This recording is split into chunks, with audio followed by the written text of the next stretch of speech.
There's a question that follows people around their whole lives. It shows up at 2 a.m. when you can't sleep. It shows up on Sunday nights just before work. It shows up when you scroll past someone who seems to have it figured out, and your stomach does that small, quiet thing it does. The question you're feeling is this it? Not, is my life bad? Most of us have lives that on paper are fine. The question is sharper than that. Is this what I came here to do? I want to talk to you today like an adult. No vision boards, no manifest your dream life, no the universe has a plan for you, because if it does, it's been weirdly quiet about the details. I want to talk about how purpose actually works, where it actually lives, why you probably already know yours and why you've been pretending you don't. And what to do this week, not someday, but what to do this week to start moving forward. This is the episode I wish someone had played for me 20 years ago. Let's go. Let's start by clearing some rubble, because the reason most people can't find their purpose is that they've been handed a map to the wrong country. Line number 1, follow your passion. How many times have you heard this? This is probably the most repeated piece of advice of the last 50 years, and it's quietly ruined a lot of lives. Because here's the thing, most people don't have a single burning, pre-existing passion sitting inside them, waiting to be uncovered like a fossil. They have interests, they have curiosities, they have things they kind of like. And when they look inward, expecting to find a roaring fire, and instead find a few small flickers, they conclude something is wrong with them. Nothing is wrong with you. You were just told to look for the wrong thing. Passion is not a starting point. It's what you feel after you've gotten good at something, after you've struggled with it, after you've put in the years and started to see the shape of what you can do. Line number 2, there is one true calling, and your job is to find it. This is the soulmate myth applied to work and passion and purpose. The idea that somewhere out there is one perfect thing you were meant to do. And if you just search hard enough, you'll find it. And the heavens will open and a choir will sing. Real life is not like that. Most people who appear to have a singular calling actually arrived there through a winding road of small choices, accidents, pivots, and things that didn't work out. The calling is a story they assembled looking backward. Forward, it just looked like a series of next steps. You probably don't have one purpose. You have capacities, you have themes, you have through lines, and those will express themselves differently in different seasons of your life. The thing you're meant to do at 30 might not be the thing you're meant to do at 50. That's not failure. That's being a human being who's alive. Line number 3. When you find it, you'll know. You won't, actually, not in the way you think. There usually isn't lightning. There's just a quiet sense, often after the fact, that something fits. The feeling of this is it is usually built, not delivered. It comes from doing the thing, not from contemplating it.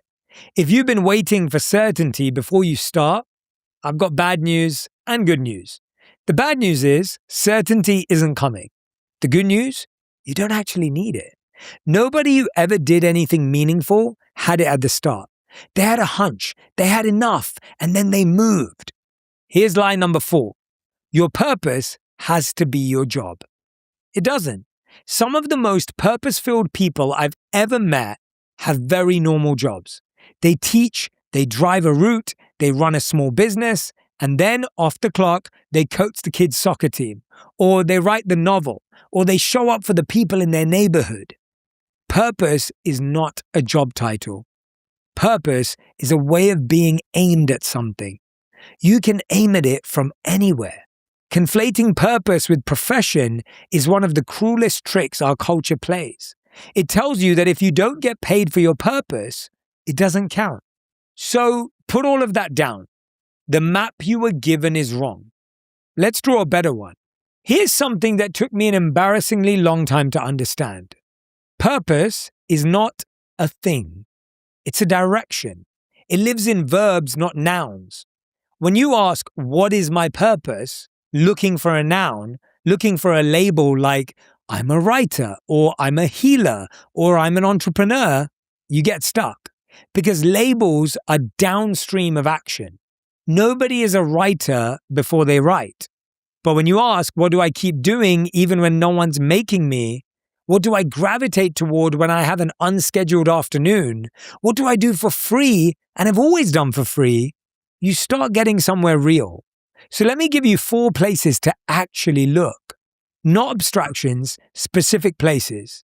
Place number 1, the thing that comes easier to you that other people find hard.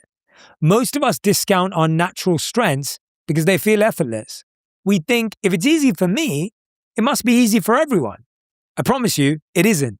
The things you do without thinking, the way you read a room, the way you organize chaos, the way you explain hard ideas, the way you make people feel seen, the way you can sit with a spreadsheet for 6 hours without losing your mind, trust me, I can't. These are not nothing. These are exactly the somethings. Your gifts are the things you don't notice you're doing. So go ask 3 people who know you well. What do you think I'm unusually good at? Don't argue with their answers. Write them down. Read them back to yourself. There's a clue in there. Place number 2, the thing that breaks your heart or makes you angry. Pay close attention to what you can't stop caring about. The injustice you keep returning to. The problem that when you read about it, you don't just sigh and move on, you feel something heat up in your chest. That heat is information. It's pointing at something that has your name on it. People who do meaningful work are almost always pissed off about something specific. Doctors who fight for the patients no one listens to. Teachers furious about kids being failed. Builders who can't stand watching a thing be done badly when they know how to do it right. What frustrates you? What breaks you a little when you see it? That's not a flaw to manage. That's the compass. Place number 3, your wound. This one's harder, but it's true. The thing you suffered through, struggled with, almost didn't survive, there's often a clue in there about what you're meant to offer. Not because suffering is good, it isn't, but because once you've walked through a particular fire, you become someone who can find others who are still in it, and you can hand them a rope. The person who fought their way out of addiction often becomes a beacon for others trying to do the same. The kid who grew up unseen often becomes the adult who sees other people fully in a way that changes in their lives. The person who lost the parent at the wrong age often becomes the friend who knows what to say at the funeral. Look at your scars, don't romanticize them, but ask, what did I learn that other people now need to learn? Place number 4, this one might surprise you, envy. Envy gets a bad reputation, and there's truth to that. We're told it's a low emotion, something to suppress. But honest envy is one of the most useful signals you have access to. See, envy when you want to take something away from someone else, that's negative. But envy when you want to study that someone else, that's positive. Pay attention to who you envy and for what specifically. Not the surface stuff, the house, the car, the vacations. The deeper layer, whose life makes you feel that uncomfortable squeeze, whose work, whose courage, whose freedom. That squeeze is your soul saying that I want that. I want to be doing something like that. Envy can be transformed to study. Anyone you envy, choose to study them. Envy isn't telling you to copy someone. Envy is telling you something true about your own desire that you've been trying not to admit. So make a list. 5 people who make you uncomfortable in that specific way. And then ask, what specifically are they doing that I'm not letting myself do? And how can I transform my envy into study? Now, here's the thing. If you do this work, if you actually look in those 4 places, you'll not find one perfect, shining answer. You'll find overlap, patterns, a few candidates, some hunches. That's how it's supposed to work. You're not looking for a verdict. You're looking for a direction, a good enough direction, because the next part is what really matters. Here's the truth that almost no one wants to hear. You are not stuck because you don't know what your purpose is. You're stuck because you do, and you're afraid of what it would cost to honor it. Take a breath. Sit with that for a second. I've talked to a lot of people about this, and 9 times out of 10, when someone says, I just don't know what I'm supposed to do, if you press them gently, if you ask the right follow-up questions, if you give them enough room, something comes out. They've thought about going back to school. They've always wanted to write a book. They've been quietly daydreaming for years about starting the thing, leaving the job, telling the truth about who they are. They know. You know. They just don't want to say it out loud, because saying it out loud means it becomes a thing they're either pursuing or actively avoiding. And right now, the fog of I don't know is more comfortable than the clarity of I do know and I'm not doing it. Big news, Junie just launched at Kroger and we're celebrating with a free can for you. Because most of us hit that point in the afternoon when our energy dips and our focus starts to fade. Well, that's exactly why we created Junie, a sparkling drink crafted with natural ingredients to lift your mood, sharpen your focus, and give you smooth energy, all without the crash. Now available at Kroger stores, including Ralph's, Fred Meyer, King Soopers, Smith's, and Fry's, where you can grab a free Junie on us. So head to drinkjunie.com/Kroger to claim your free can in store so you can feel better and live better. So let's talk about what's actually in the way. Obstacle 1, identity. You have built a self. That self has a job, a role, a story, a set of people who know you a certain way. To pursue your purpose often means threatening that self. It means becoming a beginner again. It means people in your life looking at you sideways. It means your mom not understanding what you do at parties anymore. Most people will not pay that price. They'd rather stay legible to the people around them than become someone strange in pursuit of something true. That's the trade, and nobody can make it for you. Obstacle 2, the fear of being seen. The moment you put your real work into the real world, you become visible in a way you weren't before. People can judge it. People can ignore it, which is sometimes worse. The thing you made, the thing you actually care about, can fail in public, and you have to keep going anyway. Most people would rather not put it out at all than risk that. So they keep their work in a drawer. They say they're still working on it. Some people are still working on it for 9 years. Obstacle 3, the fear that it won't be enough. There's a quiet, terrible fear underneath a lot of avoidance. The fear that you will finally try the thing you secretly believe you were meant to do, and you will discover you're not actually that good at it. That the thing you've protected as my real dream will turn out to be the ordinary like everyone else's. Here's the honest truth about that. Yes, you might find out you're not great at it yet. Almost no one is great at the start. One of my favorite quotes from Zig Ziglar is you don't have to be great to start, but you have to start to be great. Skill is built, but there is something so much worse than finding out you have to work to be good at the thing you love.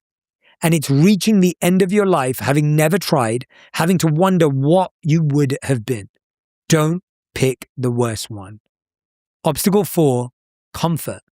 This is the most boring obstacle, but the most powerful. Your current life works. Maybe it's not exciting. Maybe it's not what you wanted, but the bills get paid. There's a rhythm. You know where the coffee is in the morning. Comfort is the single biggest killer of purpose because comfort doesn't feel like a problem. Misery would push you to change. Joy would draw you forward. But comfort just keeps you slightly numb, slightly distracted, slightly entertained for years and years and years until one day you're 70 and you're trying to remember what it was you wanted to do. And it's still not too late, by the way. I want to say this gently because I'm not trying to scare you. I'm trying to wake you up. Time is doing a thing, whether you participate in it or not. The years are passing. They have no plans to stop. The question isn't whether you'll get older. The question is who you'll be when you do. So before we talk about the practical part, I want you to sit with this question. Don't answer it out loud, just hold it. If I'm honest with myself, do I actually not know what to do? Or do I know and I'm afraid? If the answer is the second one, you don't have a clarity problem. You have a courage problem. And courage problems are solvable. They are solved one small step at a time. Okay, let's get practical. If you've followed me this far, you're probably either nodding along or you're a little uncomfortable, or both. Good. Now, here's what to actually do. Step 1, stop trying to find it. Start trying to test it. You're not going to figure out your purpose by thinking harder about it. You're going to figure it out by doing things and noticing what happens. Action produces clarity. Clarity does not produce action. So pick one of those directions you noticed in part 2. Not the perfect one, not the right one, just one, and design a small experiment around it. Not a 5-year plan, not a complete career change, a test. Something you can do in the next 2 weeks that lets you find out a little more. If you think you might want to write something. Not a book, a single piece. Publish it somewhere, Substack or something like that. See what it feels like. Send it to a few friends. If you think you might want to coach, mentor someone for free for one session. See what happens in your body when you do it. If you think you might want to start a thing, do the smallest possible version of it. In tech, this is called a minimum viable product. The products that we all use today were not fully fledged the first time you used them. They were test versions. Get one customer, solve one person's problem, see if you want to do it again tomorrow. The point of an experiment is not to succeed. The point is to gather information. You learn more from one small attempt than from a year of journaling about whether you should attempt it. Step 2, the 1% test. Most people stay stuck because they think pursuing their purpose means burning down their current life. The amount of people that come up to me and say, I think I'm going to quit my job. Do not quit your job. Do not sell your house. Do not move to Bali to find yourself. Just start building what you want to do alongside the life that you have to do. You don't need to burn anything down. You need 1% of your week. 1% of a week is about 1 hour and 40 minutes. That's it. Can you give 1 hour and 40 minutes a week to the thing that might be the thing? Of course you can. Anyone can. Even you. With the kids, with the job, with the chaos, you can find 1 hour and 40 minutes. What changes when you do it consistently? Everything. Because in 6 months, you've put in 40 hours. In a year, you've put in 80 hours. You will know things at the end of a year of 1% that you do not know now. You will be a different person. The work doesn't require you to bet everything. The work requires you to bet something and keep showing up. Step 3, build evidence, not declarations. Don't announce. Don't post about your new chapter. Don't tell everyone you're a writer now. Just write. Quietly. Disappear. For months. Build a body of evidence that you do this thing before you tell anyone that you do this thing. Declarations create pressure, guilt, and shame. Evidence creates identity. People often ask me, Jay, how do I build confidence? Confidence equals competence plus evidence. Building skills, using those skills, and gaining evidence that you have that skill. As the famous quote goes, you become what you repeatedly do. But I'll add, in the dark, without applause. By the time the world notices, you've already become it. That's the order. Don't get it backwards. Step 4, find your people. Probably not the ones you have. Look at the 5 people you spend the most time with. Are any of them already doing some version of the thing you want to do? Are any of them the kind of person you're trying to become? If the answer is no, that's not a small detail. Your environment shapes you more than your willpower does. If everyone around you is running in circles, your impulse to run in a straight line is going to feel weird and lonely. And eventually, you will conform back because human beings are tribal animals and we can't help it. You do not need to abandon your current people. You don't need to leave all your friends behind, but you need to add new ones. Find communities online, in person, anywhere where the thing you're trying to do is normal, where it's not impressive or weird, just what people do. Within that environment, your aspiration stops feeling like a fantasy and starts feeling like a Tuesday. Step 5, get familiar with discomfort, because that's the whole game. I want to be straight with you. The path toward your purpose does not feel good most of the time. It feels uncertain, feels like imposter syndrome. It feels like nobody's clapping and you can't tell if you're getting anywhere. Feels very often like you've made a terrible mistake. You haven't. That feeling is not a sign that you're on the wrong path. That feeling is a sign that you're on a path. And any path worth walking has that same feeling for a long stretch of it. The people who get to where you want to go are not the ones who felt great about it the whole way. They're the ones who learn to keep walking even while feeling bad. That's the whole secret. It's not glamorous, but it's true. Let me leave you with this. There's a version of you that already exists, not as a fantasy, as a possibility. A version of you that is doing the work, walking the path, becoming the person you were quietly meant to become.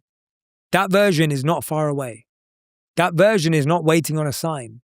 That version is not waiting for you to feel ready, because that version knows you're never going to feel ready. And they're moving anyway. The only thing standing between you and the version of yourself is the next small action. Not the whole life, not the perfect plan, the next one thing. The text you've been meaning to send, the page you've been meaning to write, the conversation you've been meaning to have, the application you've been meaning to fill out. You know what it is. Whatever came up in your mind just now when I said that, that's it. Don't override it. Don't reason with it. Do that one thing. Not because it will change your life, though it might. Do it because of who you will be on the other side of having done it. Someone who acted on the quiet voice. Someone who didn't betray themselves one more time. Someone who at the end of all of this will be able to say, I tried. I actually tried. That's it. That's what doing what you were born to do actually looks like. Not lightning, not destiny, just one honest action, then another, then another, then another, until one day you look up and realize you've quietly become the person you were always going to be. If only you'd been willing. You are willing, you always were.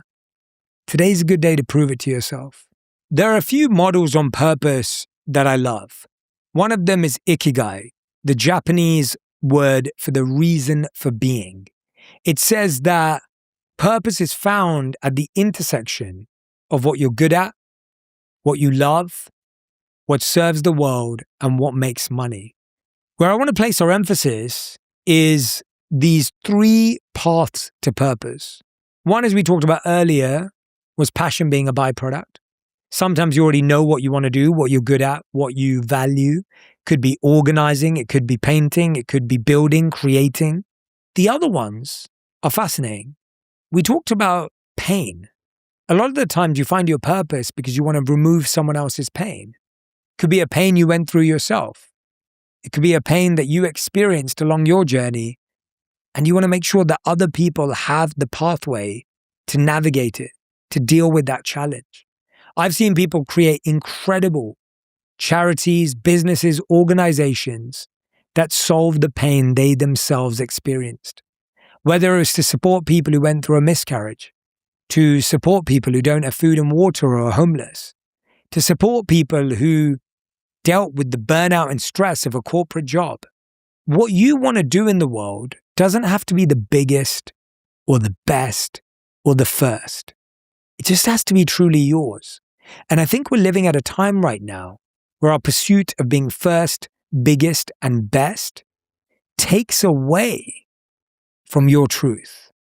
The greatest thing about your purpose is that it is more likely to come from you being yourself than you pretending to be anyone else. Albert Einstein famously said, everyone's a genius, but if you judge a fish by its ability to climb a tree, it will spend its whole life believing that it's stupid. We are all fishes trying to fly. We're birds trying to swim. We're trying to be what we think we should be.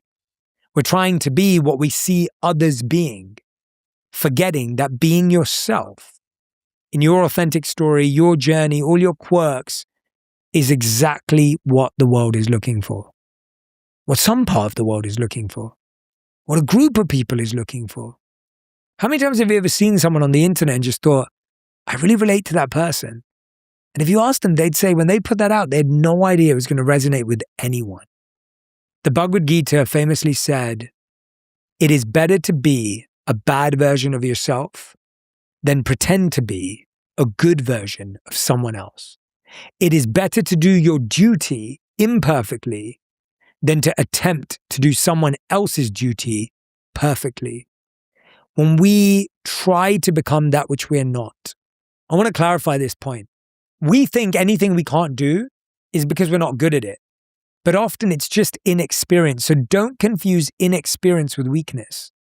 Try everything, give it a go, shadow someone, pick up the phone, ask questions, learn, but recognize that your purpose is just making you a better version of who you were meant to be and getting you closer to who you are, not trying to make you someone else.